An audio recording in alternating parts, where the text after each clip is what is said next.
Hey everyone, we're back in the kitchen with Kate at the Mount Vernon Inn. That's Mount Vernon, Ohio. It's been a while since I've done a video, but this fall weather's kind of inspiring me to start playing with new ingredients. We can dive into the pumpkins and the butternut squashes now. So a whole new mix of ingredients to play with.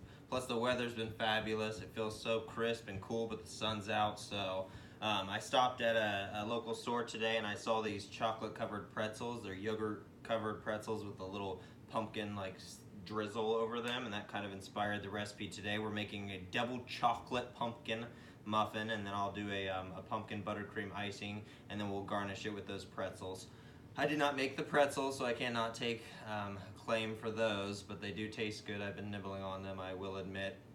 I'll go over the ingredients. We'll see the list here, and then I'm going to start dicing up a pumpkin from the garden. We like to use fresh here, so we'll get the pumpkin going, and then we'll jump at it. And basically I'm just rambling right now because I still have no idea what I'm doing.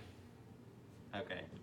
Alright, I'm going to post a photo, hopefully it pops up, of the ingredients, but I'm just going to read them off here. I have a half a cup of butter, 1 cup white sugar, 2 eggs, 1 teaspoon vanilla, 1 cup pumpkin puree, 1.5 cups flour, 1 teaspoon baking soda, 1 teaspoon baking powder, 1 teaspoon cinnamon. I went ahead and added about 1/4 of a teaspoon, a little less than that, of allspice, just so I can really enhance that pumpkin pie kind of flavor. A half teaspoon kosher salt. I have 1/4 cup unsweetened cocoa powder, and then 1 cup mini semi-sweet chocolate chips. That's kind of why it's a double chocolate.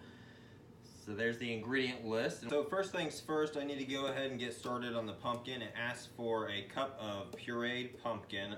You can buy it in the cans, of course, but we had a little guy out in the garden, so I might as well use fresh since I have it. This will provide a little over a cup maybe. I'll probably just go ahead and throw all of it in. Go ahead and keep it fresh. Actually, first thing I'm gonna do is go ahead and change this light bulb. I'll be back.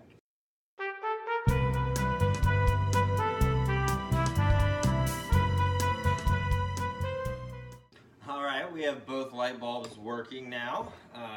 Job never ends. So I'm going to just dice this guy up pretty coarsely, throw it in a 400-degree oven for about 15 minutes. I just want it soft enough that I can either mash up or just puree, and we'll have that ready for the rest of the recipe.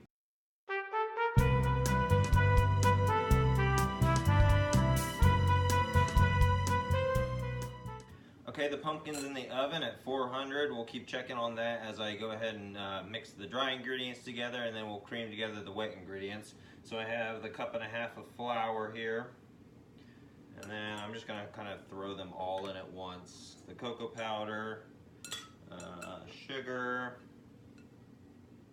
sift that through.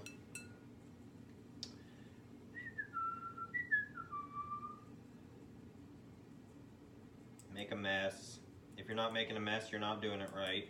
And you also might have noticed that I had a lemon on the board in the ingredients list. Citrus never hurts anything, so I'm going to go ahead and put a little bit of lemon zest into the dry ingredients. Ooh, I got some out.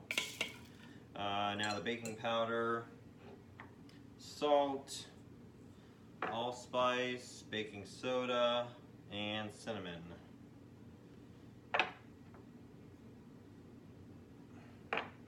Salt didn't want to come out.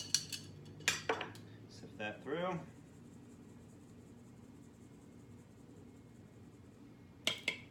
Alright, and then like I said, just go ahead and do a little bit of lemon zest, maybe a teaspoon even, just to kind of add a little citrus flavor, kind of brightens up any recipe.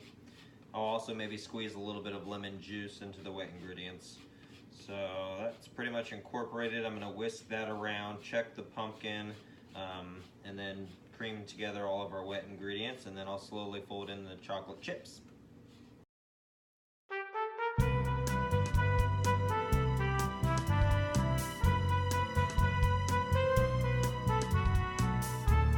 Okay, I incorporated everything and stirred in the chocolate chips. It ended up making about 14 muffins, so that means 2 for me.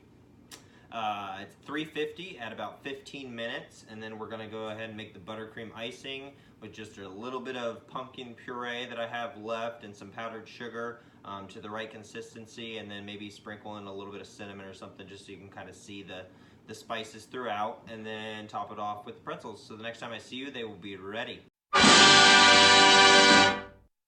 Well, here he is. It turned out fabulous. The whole place smells absolutely divine with the chocolate and the pumpkins. It really turned out great. The pretzels add like a salty, creamy touch on top with the buttercream, and then once you dive inside to the middle of that muffin, it's just nothing but richness, and then you get the chunks of the chocolate from the chocolate chips. So I'm happy with the way they turned out. Now you have the recipe and you can try it at home. I think they'd be showstoppers for some fall events that you might be hosting. That was a lot of fun. Again, it's the Mount Vernon Inn, Mount Vernon, Ohio. If you want to book and stay a night and have these beauties for breakfast, it will be themountainvernoninn.com. You can book online through there, or just give us a call, 740-392-9881. I think I'm going to dive into my second muffin, and I will see you all next time. Peace.